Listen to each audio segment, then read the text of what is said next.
Welcome to another podcast episode of She Unplugged.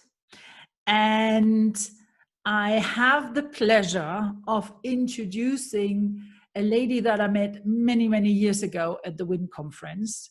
And you will keep hearing that word over and over again, because a lot of those amazing women that I have had and will have in the podcast, that's actually where we met, where women come together and exchange their ideas and learn from each other. And that is what this podcast is also about: sharing life stories, inspiring people, and sharing the wisdom so you don't have to reinvent the wheel. Today, I have in the podcast Burcu. Welcome to the podcast. Thank you very much. First question, just share a little bit. Where are you at the moment? What is your job? What's your background? Okay. I think where am I at the moment, what's my job are easier to explain than my background. My background is very diverse. So I live in Germany. I live in the southern part of Germany in Bavaria. And I've been here for the past 5-6 years now. And before that, we were traveling quite a bit throughout the world. And I work for a communications agency as the client service director. Basically, it's another word for saying, or another title for saying that I consult and lead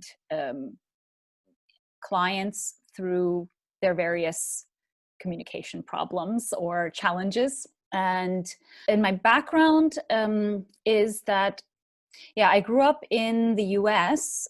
However, I have Turkish origins. I was actually born in Turkey. My parents are Turkish, and I left Turkey when I was 4, when my parents immigrated to the US.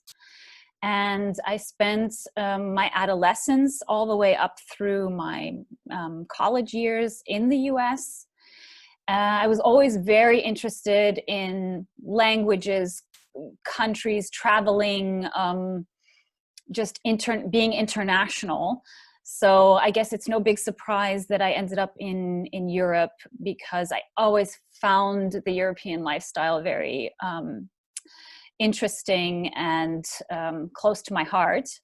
And so I left the US after college. I went to Austria, and I lived in Austria for 10 years or more, and not expecting to live there quite that long, actually. I was just more intrigued with the idea of going abroad and living abroad, and one thing led to another. I started my career there, and I grew personally, professionally. I got married, so I really started forming some roots in Austria and Vienna. And from there, my husband and I traveled quite a bit, because we had agreed that while we're young and we are fairly independent, we would use our careers to experience as much as we can. And so we left Austria. We went to China through his work. And eventually my work got into international marketing and working for an American company in Shanghai. And it was a really interesting experience. We were there for over 4 years, and had our first child there. And after 1 year, when I got pregnant with the second one, and my first one was moving around quite a bit, I realized maybe living in a big metropolitan city in Asia, away from everybody, both of our families, is maybe not the best thing. So we explored ways to move back to Europe after that, and we eventually managed to end up in Düsseldorf. We lived there for several years before heading to Bavaria. So that's kind of the map of my life. Somebody was saying that a woman's life can kind of be divided into different life chapters. And I definitely see the chapters in my life. Wow. Okay. Which chapters do you see? Yeah, I definitely see the chapter of my adolescence or my growing up years with my family, until I left my family home. This was definitely a certain period in my time, very much a part of my identity, which I came to realize much later, what parts of my life made a huge impact on my identity. And that topic of identity is one that I've kind of struggled with and also spent a lot of time thinking about. And then later, the chapter between, leaving my family home, my parents' home, to when I set up my own home. So this chapter with my husband, now husband, this was definitely a different kind of struggle, I think finding myself in that time. So between 20 and 30, those years where you're really cementing kind of your core values and what you believe, and making huge decision. I always say it's the biggest decision of your life is who you're going to spend your life with, finding that partner. And I have really the pleasure of always finding really good girlfriends to guide me along the way in these chapters. And I think that one, especially between 20 and 30, I found the most amazing friendships and solidified them in this period. And then there was a chapter of kind of discovering a whole different part of the world. I had never been to the Far East. It was scary going out of my comfort zone. I had to give up my job for that move, and I really felt intimidated. Decided to go in with an open mind, and I saw that how much mind over matter, works, because I even journaled a lot during that time. So I had started a blog, and it really, I can really retrace my steps and my thinking using that blog. And I realized that I really did impact a lot of what happened to me there, just through my outlook on life, and managed to find the most amazing people, most amazing connections, grow in ways I had never expected before.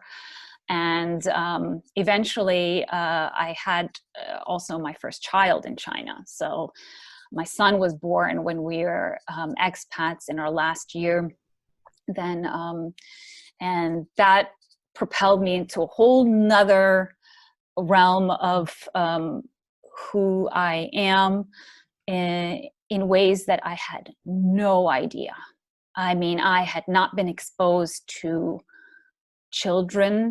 young children in that way in so long. I had babysat when I was a teenager, but I didn't have friends with babies, or, I wasn't a godmother to anybody or had any little nieces and nephews or anything. So it was definitely one I hadn't seen. I kind of always knew in my heart of hearts that I'd be a mother, but then when motherhood came, it really did change so much in ways I hadn't expected, and in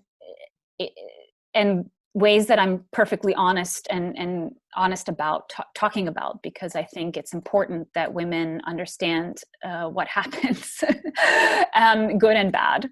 So I'm perfectly comfortable with being transparent about that part of my life. And I would say that it's continuing today. I feel like I'm at the cusp of starting a new chapter now, which is really interesting. I'm going through a lot of changes which you wouldn't tell you couldn't tell just by the surface, because my life looks like it's going the same.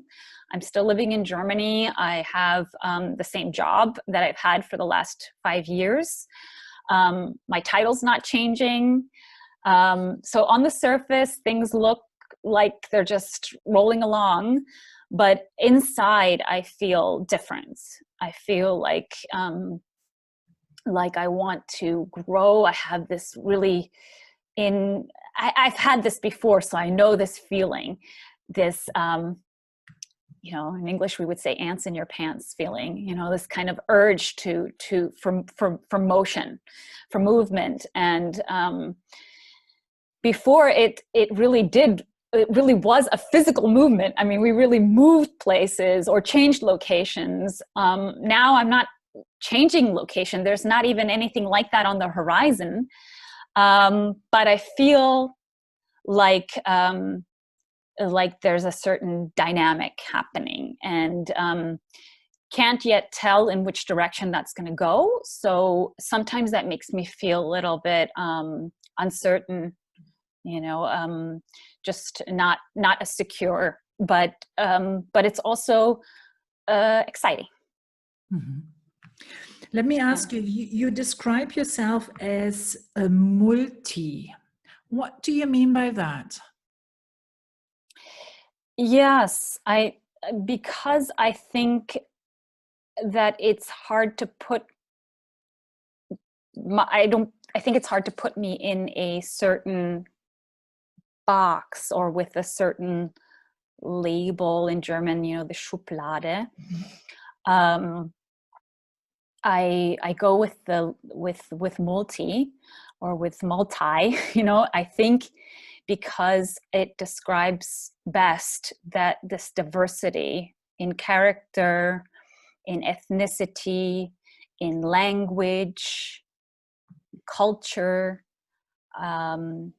in skill set as well. I've studied and worked in communications. However, I am not a specialist. Communications is very broad. And I think that just summarizes a lot of who I am by saying that it is multi. Mm-hmm. It doesn't give people the opportunity to put me in a box or in a Schublade, which I think can be challenging. I mean, it definitely had its challenges here when I was looking for a job after several years of being a mother or stay-at-home mother. It definitely wasn't my choice to be away from my career for so long. But when I had to reboot, I realized it's very difficult to do that in a country that you have never lived in before, that you've never worked in before, where it's not your home turf in sense of language or culture. So I think that it had its disadvantages to be a multi, in that sense. However, the growing happens when you realize, how can you take that, what seems to be a disadvantage, and use it to your advantage? And I think I've succeeded in doing that in various stages of my life, and also here, also here in Germany. So I hope that people can appreciate this part of who I am, because it's what I really think I bring to the table, and it also helps me, I think, to build empathy and relate to a variety of people, backgrounds, cultures. Mm-hmm. This ability to be flexible and adaptable and tolerant. There's a few things that I have to say I struggle with, but overall, I do think that I'm, a tolerant person because of my multi-background. Let me just go in there a bit deeper. I mean, so you moved from Turkey to the US, and then you lived in Austria, and then in China, and now in Germany. Can you see what skill set, what values you brought along that helped you in all those different moves? And also the other side, what skills, what values did you maybe develop by moving around, by exposing yourself to those different cultures, to actually by unrattling your life every so often and saying, okay, well, I step out of my comfort zone completely. Yeah. How do I behave? Do you see what you bring to the table specifically? Yeah. The ability to deal with change.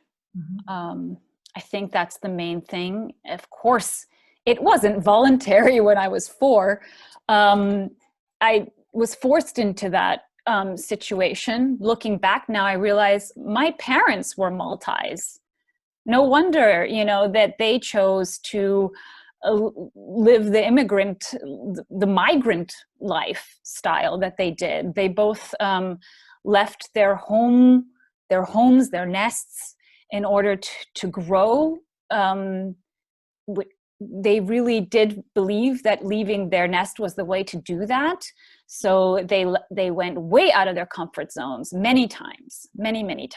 And the move to the US was not their first move internationally, but when they did it with small children, as Turkish immigrants in 1980, with 4 and a 1-year-old, there was no internet. There's not the level of outreach you can have today. They went through so many struggles to set up a life there, and now I'm really just following in their footsteps. At that time, of course, there was no question posed to me if I want that or not. And my mother tells me, because I have no memories of these days, none. My mother just tells me how much I cried going to nursery, because I was a very social kid. I loved, like I do today, I love dialogue. I love connecting with people. And when I didn't have the language to do that, it was right 4 years old. You're just being able to communicate, and express yourself, and people understand you. You can understand them. It's exhilarating. And then you get torn out of that and into a new language environment. It was very difficult for me, from what I'm told. And I think, though, that this has really cemented some of these abilities that I have today to be able to deal with change. How do you actually deal with change? What happens internally? I think I am generally excited when change happens. And I think that's very, I think I see it in a positive way.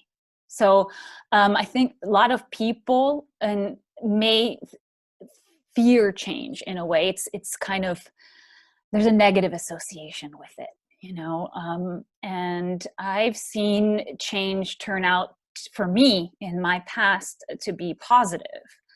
So of course, not all changes, but but I've had some good experiences.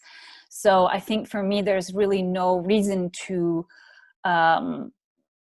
necessarily have a huge fear of it. So I think that's pretty much what helps me, is that I can see some of the positive sides always with change, even though there may be some negative ones as well. Now, you have that gift, that you have those positive experiences to draw from.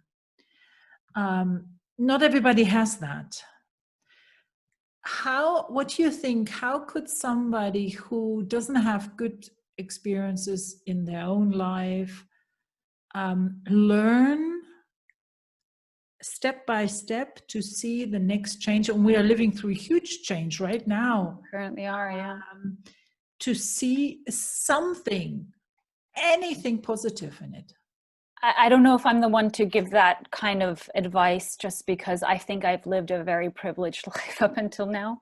I've had, so I feel like I have not gone through a lot of struggles that people may be dealing with right now, especially due to the pandemic and, you know, all the different repercussions of that, job insecurity, whatever. Families are being upended. There's a lot of things that are not positive, and I don't think that I cannot draw from personal experience to say this is how to master those moments.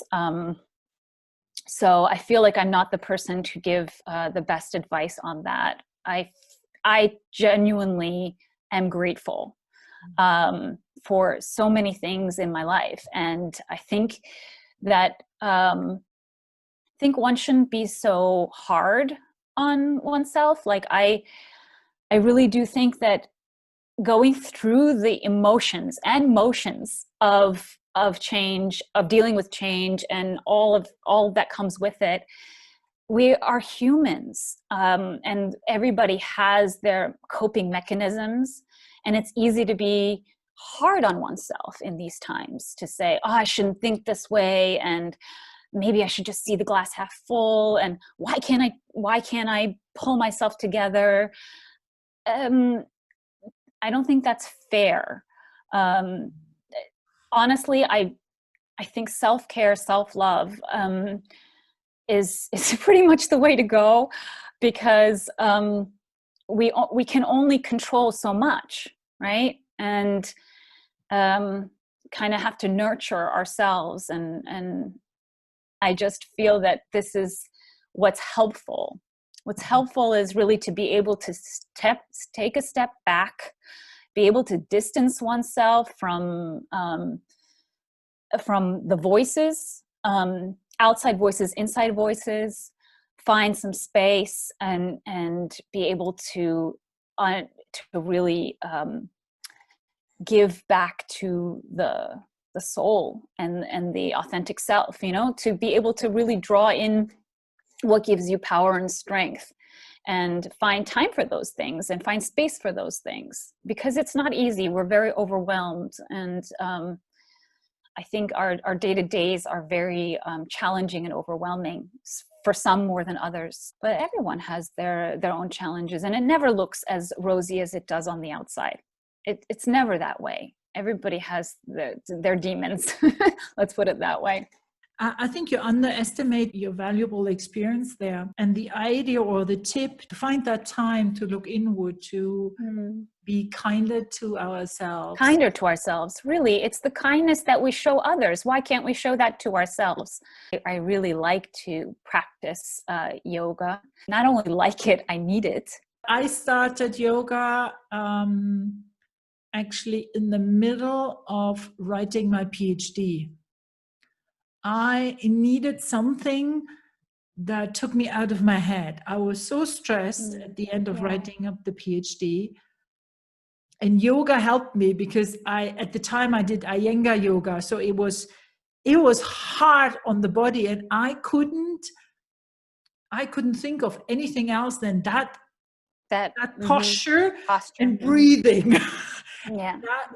That was really grounding me. That helped me. I came out of the yoga hour, and I felt like, okay, right, now I can do something else. So that was my start into yoga practice. What was yours, and what does it give you? Growing up, I wasn't really a sports person. Let's just put it that way. I played sports, but and I can't even say that my family didn't encourage me. They did. I played the sports, I did sports, but I didn't excel in sports. And I think that had to do a lot with how I was mentored and coached, and also how I spent my extracurricular time. So I didn't dedicate it to sports. I went in another direction. I can now understand what it means to be in a certain flow when you're in a sport. I think that that's very close to what I get out of yoga.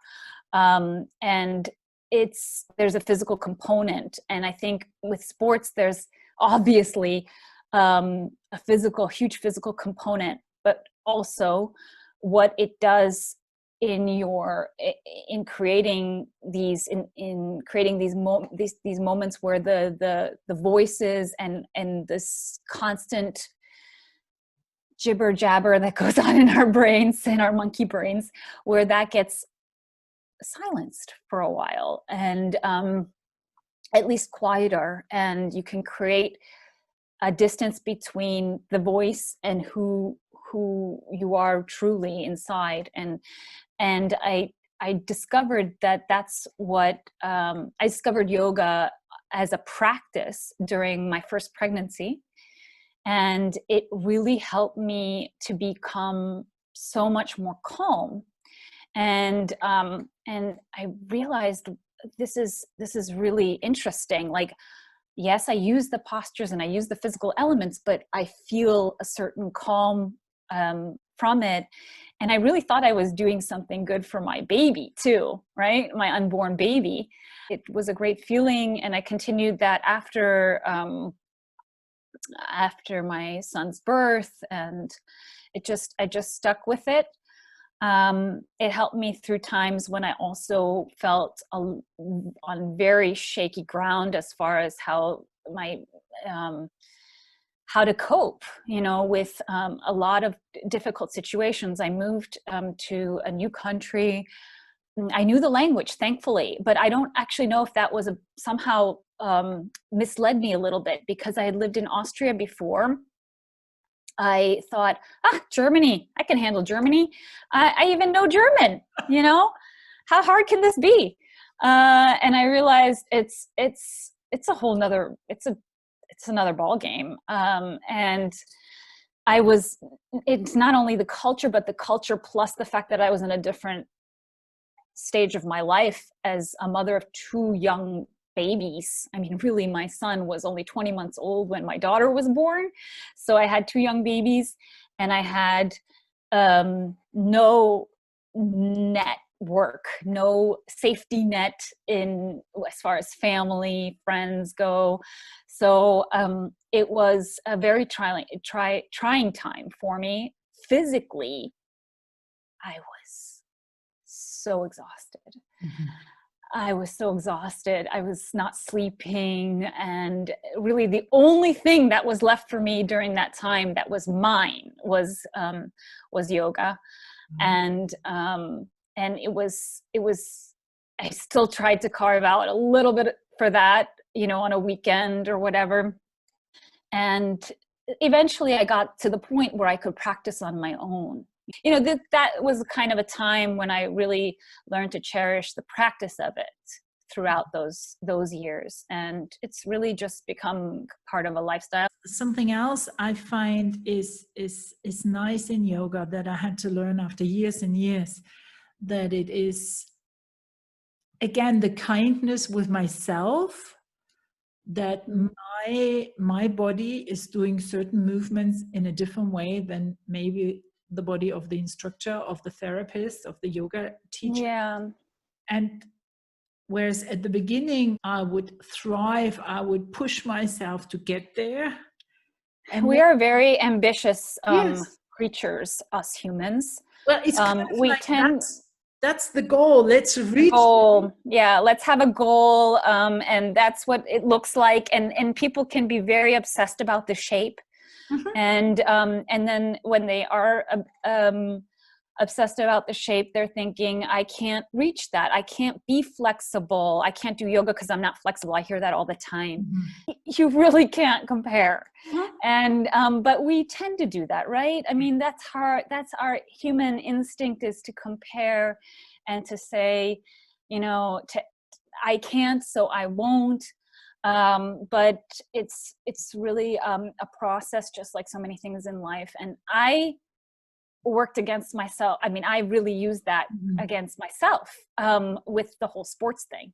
I thought you have to be built for sports. I'm not. I can't endure. I can't run a mile. I remember when I was a kid, we had to run a mile in gym class. It was my most fretted day of the year because I was like, I can't run a mile. I can't. And it's like, you know, first of all, where are my gym teachers who should have just really taken me step by step along that path, you know? Because what a feeling of accomplishment I would have had, you know, had things gone differently for me at that time. But I really was, I can't do it. That's not me. I'm not a runner. Okay, you know? but that's interesting. Where did that identity come from? I'm not a runner. That's identity level. Where did that come from? I don't know. I looked at these friends of mine in high school growing up, and I thought, they're the athletes. They are the athletes. I think also something about growing up in, I don't know if this was like this in Germany, but growing up in an American high school, middle high school, there are definitely classifications, societal classifications, you know. I don't want to say it's as cliche as cheerleaders, jocks, you know, this and that. It's the band geeks and all that stuff. Like, but there are in my school, I was fortunate because you could cross those lines. You could be, you could have back then. It was possible you were the band geek who happened to also be on the cross country team or whatever. You know, these things were commonplace. It wasn't as you know, compartmentalized. I didn't feel that kind of pressure, but it still happens somehow that you start going on a certain path maybe, and maybe you excel in certain things and you get recognized for those things, and then you just build on those things further, you know? So I think the girls who were good at running continued running. And, you know, I was good at organizing and directing and producing. So I became the one who, you know, was the part of the group who put on all the theater shows and, you know, and all these things. And maybe that's just, you know, how we got directed, because let's be honest, at that age, you're very susceptible. You're very vulnerable. So if you're guided in a certain way, you continue on that way. And I mean, I was fortunate because I had a father who didn't really distinguish between me and my brother, and he, you know, he continued playing tennis with me, taking me skiing, and all these things. I did those things. I just didn't feel that I was the one who was good at those things. And this fear somehow, on a certain level, is something I still struggle with today, which is very interesting. And I sometimes really observe that with the relationships I have between me, my husband, and my husband and I, and our kids.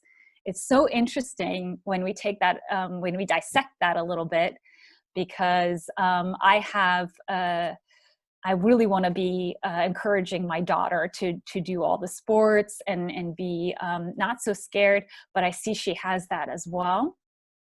And my husband and my son have it a lot less, and we go mountain biking as a family or skiing, you know, sports that have a certain risk factor.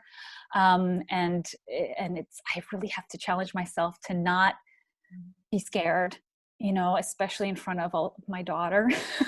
Okay, but that's interesting. Why do you think you can't be scared in front of your daughter? Because the other option would be to say, I'm showing that I'm scared, and I'm openly showing how I overcome that. Deal with it. Yeah. I mean, we address these topics. You know, we kind of address a lot of these topics as discussions then in our family. And so I do definitely talk about how I feel and how I try to deal with those feelings. And yeah, I mean, dealing with it is really a process, right? It's for me, it's a struggle, and I still find myself being like, okay, what do I need to do? Do I need to just deal with this fear, or, you know, to face it straight on and things like that? And I think that I can see my daughter going through some of those same processes just as a child. You know, and I think we always do that because, for example, for many people, that change that we talked earlier about is fear related. There is the possibility of saying, I avoid it altogether. I stay in the same place, same jobs, same village, same friendships, same whatever, because it's too big, that fear. Or I say, no, I look at it and I kindly nudge myself to do a little bit, because I've been through that process of always appearing, and I just talked about it recently, appearing the strong one, the one that doesn't need any help, that can tackle everything. And obviously it brings its advantages, but it also brings a lot of disadvantages. And I needed to learn to show my children, I've got 2 daughters, that I'm not always the strong one. They need to see me weak. They need to see me scared. And they need to see how I then behave. What do I do? Yeah. You know, there might be the mama that crawls into the bed and closes the door and say, you know what? Tomorrow I'm back, but today just leave me alone. And then there might be the other one that says, no, today I can do this. You know, I think this is how our kids learn. Yeah. How to deal with these challenges by seeing us overcoming them. It's true. Like, for me, fear is in this physical activity sense. You know, it really poses. It comes up as this mental construct almost, where it doesn't in other things that would cause other people fear. Definitely, I did things that I don't think a lot of people would not do as a young mother. I did these things, and it didn't even scare me. It was just exciting, and it was a challenge, and it was different, you know, and I was determined to do something different, or to do it a different way. But I didn't do that on a physical level with my body. I didn't feel strong or capable enough physically. So that's something that I think also yoga, coming back to that point, I built up a certain level of strength. So, and resilience physically, not only mentally, but it's interesting the way you kind of made the correlation with fear. That's definitely an interesting thought, to put it in those terms. Because I really do think about that, you know, how much fear is something just in our minds. And what's really underlying, because it's not physical activity, but because you say, I'm not a runner, on that identity level, and you're defining yourself as not a runner. So everything inside of you screams, if you would imagine having to run a mile now. And I really had, you know, where I said those chapters in my life, I had a huge growth happening when I moved to Vienna, and I started my career there. I met my soul sisters there, and one of them is a runner and was always physically active, and she's like, "What are you talking about? You're not a runner. Of course you are." And she took me out, and I was like, don't forget this. You know, I was like, it's not worth it. You know, we can just talk and have a glass of wine. Like, no. So she took me out step by step, really patiently. And all of a sudden I was running. And it was really one of those moments where you know, how much you can believe in yourself really transforms the process. I think all of us at a very young age, if we can all have those experiences and have those, I really have such huge respect for the teaching profession, because there's so much potential there to influence young people and change really the trajectory of people's lives. And that sounds really big, but I think it is that big. Honestly, I came back after I was like 24, 25. I went back to working with young people through a voluntary project, and with my soul sisters together, we started an organization where we worked with teenagers, troubled teenagers, and it was so fulfilling to be able to give back in that way. And I realized, gosh, I mean, this is really the way to go if we want to create change. Let me ask you that, having now lived in various countries, even cultures, now you're in Bavaria. And I've been often asked, because I live in Switzerland, but I'm German, but then I grew up in the east of Germany. So it's a question people ask me very often. Where are you at home, or what? Where's home? Where's home? The question I've never really liked growing up was, where are you from? Mm-hmm. I think that is just, for me, a whole nother thing, because it really draws up so many feelings. I could never, people just ask it in passing, you know, where are you from, in order to put you in that box, to categorize you somehow, which was very difficult as a multi. I'm very much a family-oriented person. I always come back to family. I grew up in a very tight-knit family. Turkish culture, family is is basically all you have growing up in Turkey. But we're very close still. My brother is my best friend, so we are still very tight, even though there's miles and miles between us. And now we haven't seen each other in so long.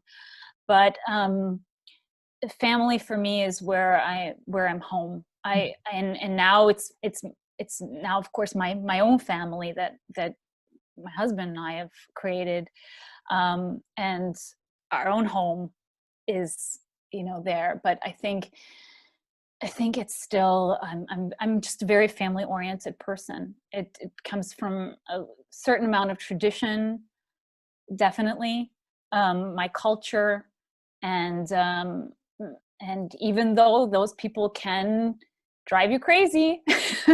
Oh yeah. Because you can't choose those people. At the end of the day, they're the ones who I feel most comfortable being with. We created our own family, with different family friends, and I continued that through my, through my life, and I still have that now, which I have to say, now my family is a little bit extended beyond bloodlines. Mm-hmm. And there's just there's just people who know you feel completely honest and open and can kind of rely on, and they give me energy. And I think that's really where I feel most at home, with family and with these friends who are now family. Yeah. Because you're multi in your own right, how did you two manage to merge all those different cultures into your family system now? How did you do that? Yeah, it's not easy. I'll tell you that much. It's it's not. I'll be perfectly honest, because it's in this culture aspect, there is a very big difference between the way he was brought up in Austria within his family unit, and the way that I was brought up, which was definitely very much influenced by my Turkish heritage. So big difference as far as how we, what we were exposed to. And so that's a very good question. And I think it's been, there are certain things that I think we had shared values. There were certain things that were just non-negotiable things that we know we share that regardless how we grew up. Our family both our families had those values. So I think that was common ground. Beyond that, there's a lot of negotiation happening. A lot of negotiation. And I think one of those common ground things is that we see the importance of commitment to family. So that always brings us back to that common, or the denominator is this commitment. We're going to we're going to really give it everything we have, and for our for the sake of also our children now. And so our children are being exposed, and it's okay to not see certain things eye to eye. And I think our kids see that too. Our kids see the way that we're different, and maybe have a different outlook on things. And I think that's maybe enriching also for them, that they can see us doing these negotiations, right? And trying to find those common grounds, because that's really part of life. We're not always going to find things that match up perfectly, and we're not going to find people who match us perfectly. And teams, in the way that teams work today, it's doing that all the time, right? Finding where people's where you reach certain kind of borders, what people feel comfortable with, where they're going to cross the line, and being respectful in our differences as well. Have you noticed that has become more and more difficult in society? Yeah, I have noticed that. I think it's part of what we discussed earlier with the way that we're consuming information, taking in information, and being less exposed to maybe the other opinion.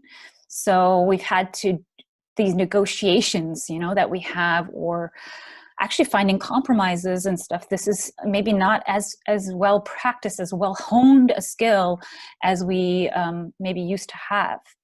So you reach a level of intolerance quite quickly, or even prejudice, right? And those prejudices can be cemented quite early on. So breaking those are hard. It's hard work. And I have to also, when I confront opinion, or come across opinions that are quite different, it's this reaction. This reaction happens quite quickly, and then I have to take a step back and be like, okay, this could be interesting. This could be very interesting. I just had two nights ago, I had a really interesting conversation with my mother-in-law, and she said things about the pandemic, about how fear and the virus, and how society's reacting, and our concepts of death as a society are driving certain decisions and things that she doesn't agree with. And my reaction was like, to say something, as a, just to say my opinion then. And then I was like, wait a second, let that sink in. What she just said, let that sink in. What's the value in that? Maybe you hadn't seen it that way. And then I loved it. I loved that experience, even though it was came out of the blue, initially caused an irritation. And later I was like, that was so cool. because it really made me go down an avenue of thought I had not thought was even there. I mean, I knew it was there because, you see people out on the streets and they're protesting something. They believe in something, but I hadn't realized, all the different depths of the arguments that are there.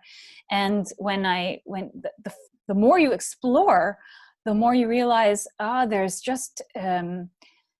so many roads to go down, whereas you had only thought there was one.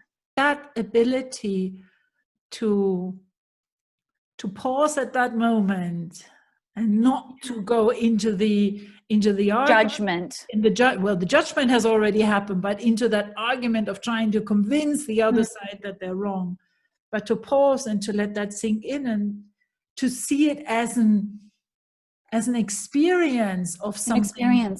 A human experience, yeah. Right? You did mention a few times your soul sisters. Yes. Yes. You've met them. They were at the WIN conference. They were even on the team. I always find it important that, you surround yourself with friends, family, doesn't matter, who support your goal, who support your vision, who have your values, and who help you in kind of like getting where you want to go. Like your friends who made you into a runner. Who in your sort of like life has been that influence in you? Who took you to the next level, or who guided you from one chapter of your life to the next? Various people, but I feel like the constants in my life have been my parents, and they still are. They're the ones who really propel me, I would say. And my mother's a great role model as a female, of a female professional, dedicated mother, and absolutely 100% believing in everything that I do. I mean, to the point where I'm like, you have your blinders on, but she's so, you can't move her, she's just so one track minded, and in her just her belief in me, in my brother. And I think this is huge for a person's development, huge. And I've come across so many, my dad's the same way. I mean, I'm talking about my mom a lot right now, but my father is just, he's quiet, he's a lot more reserved, but I know that he's the same way. When you're young, you think all families are like this, and you just take it for granted. I took a lot for granted that I didn't realize, at the time, how special that was. And later in life, you come across people from so many different backgrounds who have gone through so many challenges and didn't have that, but still made it out on the other side. And I have such a huge amount of respect for that, because I think I was given so much wind beneath my wings, really, that I didn't have to struggle quite as hard. And so I think that's the constant. And then, of course, I had great mentors along the way. I mean, really, from professors who changed the trajectory of my life, to managers, bosses, my husband, so there's just so many mentoring. I'm a huge fan of mentoring, and try to be one now. When I'm in a position to be able to be one, I take advantage of that, because I realize how much that has impacted, and still does, to be quite honest. I still go to those mentors and try to look for that guidance, and at the same time I try to give the guidance. It's been a variety of people who said, yeah, I'm gonna believe in her. That's a huge thing for somebody who's still finding their path, to have that kind of that kind of faith. just as you're open to give, you have to be open to get. Mm. I'm not a lone warrior. I've never been that. I've always been reliant on many people, and believe that that's the key. Mm-hmm. Really, to draw on people and the variety of strengths coming together to make you strong. So I don't have all the answers. I know that. Now I'm getting tons of answers from my kids.